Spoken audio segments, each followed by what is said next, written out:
আসসালামু আলাইকুম প্রিয় দর্শক, আমি ঢাকায় থাকি, আপনারা জানেন, এবং ঢাকা দক্ষিণ সিটি কর্পোরেশনের আমি একজন বাসিন্দা। ঢাকা দক্ষিণ সিটি কর্পোরেশনে কি হচ্ছে এখন দেখুন। ঢাকা দক্ষিণ সিটি কর্পোরেশন মানে কি, মানে রাজধানী একদম, যেখানে সচিবালয় আছে, ঢাকা দক্ষিণ সিটি কর্পোরেশনের মধ্যেই কিন্তু পড়েছে। সচিবালয় থেকে কয়েকশো গজ দূরেই ঢাকা সিটি কর্পোরেশনের অফিস। সেখানে কি হচ্ছে, কত দিন ধরে হচ্ছে এবং কেন হচ্ছে, এই ঘটনাগুলি কি এই সরকারের অযোগ্যতার একটা দগদগে প্রমাণ নয়? কি হচ্ছে সেখানে বলুন। ইশরাক হোসেন, প্রকৌশলী ইশরাক হোসেন বিএনপির একজন নেতা। তিনি নির্বাচন করেছিলেন, সিটি কর্পোরেশন নির্বাচন 2020 সালে, এবং তখন আওয়ামী লীগ সরকার ছিল। আওয়ামী লীগ সরকারের একজন প্রার্থী তাপস সাহেব, তাকে বিজয়ী ঘোষণা করা হয়েছিল। ইশরাক সাহেব তার প্রতিবাদে উনি একটা মামলা করেছিলেন। সেখানে উনি মামলা করেছিলেন নির্বাচনী ট্রাইব্যুনালে, এবং সেখানে উনি কী বলেছিলেন, ওনার আইনটা কী ছিল, মানে কী অজুহাতে, কী কারণ দেখিয়ে উনি মামলাটা করলেন। উনি মামলা করেছেন যে তাপস সাহেব যখন নির্বাচনে মনোনয়নপত্র দাখিল করেন, তখনও তিনি সংসদ সদস্য ছিলেন, এবং সংসদ সদস্য পদ থেকে আইনানুগভাবে পদত্যাগ না করেই তিনি মনোনয়নপত্র জমা দিয়েছিলেন। এবং 17 এপ্রিল সেই ট্রাইব্যুনাল তাদের রায় দেয়, এবং সেই রায় তারা বলে যে তাপস আসলে নির্বাচনের অযোগ্য ছিলেন।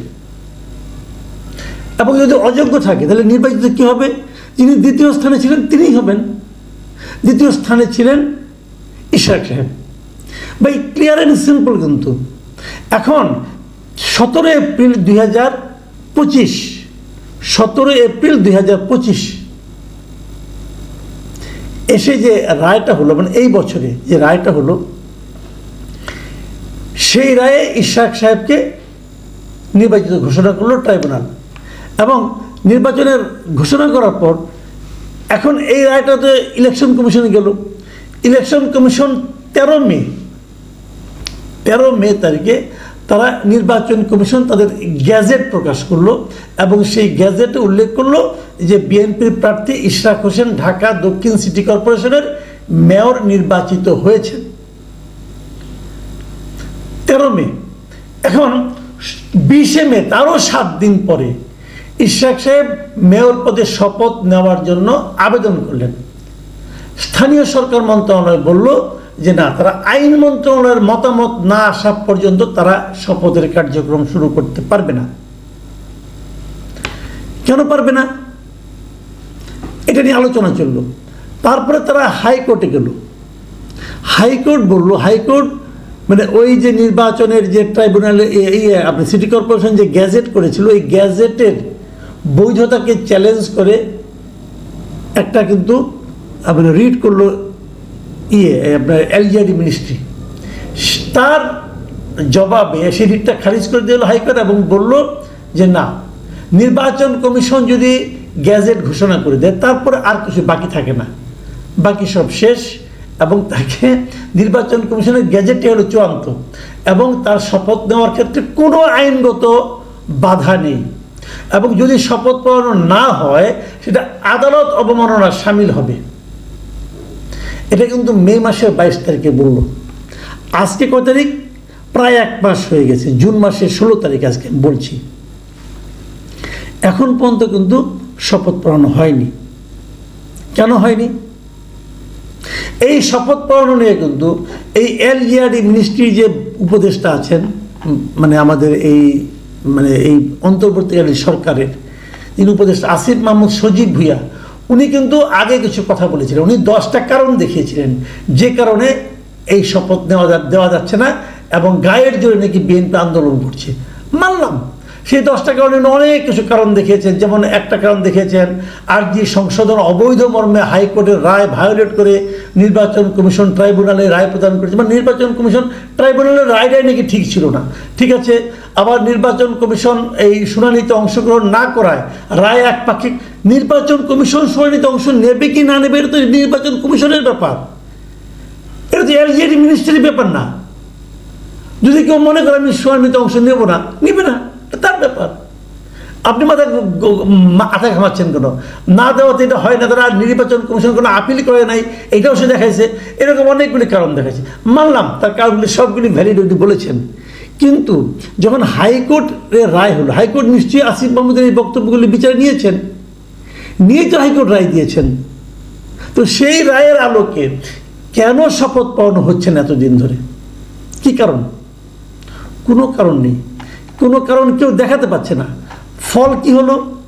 এর মধ্যে এটা নিয়ে কিন্তু অনেক পানি ঘোলা হয়েছে, যমুনা অবরোধের মতো ঘটনা ঘটেছে। সকলে আশা করেছিল, আমি নিজেও কালকে একটা অনুষ্ঠানে বলেছিলাম যে বিএনপির সঙ্গে লন্ডনে, মানে তারেক রহমানের সঙ্গে লন্ডনে ইউনূস সাহেবের বৈঠকের পর হয়তো বিএনপি কিছু কিছু ক্ষেত্রে মোলায়েম হয়ে যাবে, ওদের অনেক আন্দোলনই হয়তো তারা আর করবে না। সরকারের সঙ্গে যে বিরোধগুলি ছিল, প্রধান বিরোধ ছিল নির্বাচনের তারিখ নিয়ে, সেটা নিয়ে একটা সমাধানে পৌঁছে গেছে। এবং অন্যান্য যে বিরোধগুলি ছিল, অন্য 3টা বিরোধের কথা আমি বলেছিলাম, একটা হলো চট্টগ্রাম পোর্ট, একটা হলো মানবিক করিডোর, আর একটা হলো ইশরাক হোসেন। তো আমি ভেবেছিলাম ওটার আলোকে হয়তো এই সবগুলি বিএনপি হয়তো আন্দোলন আর করবে না, কিন্তু আমার ধারণা ভুল প্রমাণিত হয়েছে। ইশরাক সাহেব আন্দোলন জারি রেখেছেন, এবং ইশরাক সাহেবের আন্দোলন জারি রাখার পেছনে বিএনপির হাইকমান্ডের কোনো ধরনের সাপোর্ট নাই, এটাও আমি মনে করি না। তো এই জারি রাখার মাধ্যমে, আমি কিন্তু এই জারি রাখার পক্ষে এই কারণে আমি ভেবেছিলাম, আমার ভাবনা ভুল ছিল, আমি স্বীকার করছি, যে এই জারি রাখার মাধ্যমে কি হলো, আমি তো মনে করি এটা আসলে একটা আইনি লড়াই, এখানে একটা নৈতিকতার প্রশ্ন। ইশরাক সাহেবের মেয়াদ কতদিন আছে, এই সিটি কর্পোরেশনের মেয়াদ কতদিন আছে, সেটা নিয়ে আলাদা বিতর্ক, ওই বিতর্কে আমি আপাতত যাবো না। তবে খালি এটুকু মনে রাখি, জনগণ কিন্তু ইশরাক সাহেবকে ভোট দিয়েছে 5 বছরের জন্য। যদি এই স্বৈরাচারী সরকারের কোনো সিদ্ধান্তের কারণে ইশরাক সাহেব যদি ক্ষমতায় বসতে না পারেন, তার জন্য কিন্তু ইশরাক সাহেব দায়ী নয়, এবং জনগণ যে প্রত্যাশা নিয়ে যে ভোট দিয়েছিল সেই জনগণও দায়ী নয়, সেজন্য স্বৈরাচারী সরকার দায়ী। আমি মনে করি না আসলে 5 বছরই থাকা উচিত। যাও, সেটা অন্য প্রসঙ্গ। যেটা বলছিলাম এখানে, আমার কথা হলো যে এই জায়গায় আমরা কি দেখতে পাচ্ছি, কেন তাকে শপথ পড়ানো হচ্ছে না? কেন না পড়িয়ে সরকার কি করছে? একজন উপদেষ্টার, সবচেয়ে কনিষ্ঠতম উপদেষ্টা, সবচেয়ে অনভিজ্ঞ উপদেষ্টা, যার জীবনে কোনো চাকরি করার অভিজ্ঞতা নাই, জীবনে তার কোনো চাকরি করার কোনো অভিজ্ঞতা নাই, তাকে আপনি এত বড় একটা মন্ত্রণালয় দিয়েছেন। কেন দিয়েছেন? যিনি দিয়েছেন তার বোধ বুদ্ধি নিয়েও আমার প্রশ্ন আছে, যে দিয়েছেন এবং সে করছেটা কি? নিজের জেদ, একগুয়েমির জন্য উনি পুরো আইনটাকেই, পুরো নিয়মটাকেই উনি তছনছ করে দেওয়ার চেষ্টা করছেন। এবং নেট রেজাল্ট কি? ইশরাক সাহেবের যারা সমর্থক আছে ঢাকাবাসী, এই ব্যানারে তারা কিন্তু সিটি কর্পোরেশন ভবনে তালা লাগিয়ে দিয়েছেন, আন্দোলন করেছে। এখানে কেউ কোনো কাজকর্ম হচ্ছিল না বলা হচ্ছে। আজকে কি হলো? আজকে ইশরাক সাহেব গিয়েছিলেন সেই নগর ভবনে, সেখানে যে উনি সভা করেছেন, সিটি কর্পোরেশনের লোকজনকে নিয়ে সভা করেছেন। ভাবুন, সিটি কর্পোরেশনের লোকজন সবাই কিন্তু সরকারি কর্মচারী, কর্মকর্তা, তারা সেই সভায় উপস্থিত ছিলেন এবং উনি সেখানে বসেছেন। ওনার পেছনে লেখা ছিল মাননীয় মেয়র। শপথ গ্রহণ করানো হয় নাই, কিন্তু উনি বলেছেন যে জনগণের ভোটে আমি নির্বাচিত, অতএব আমি মেয়র।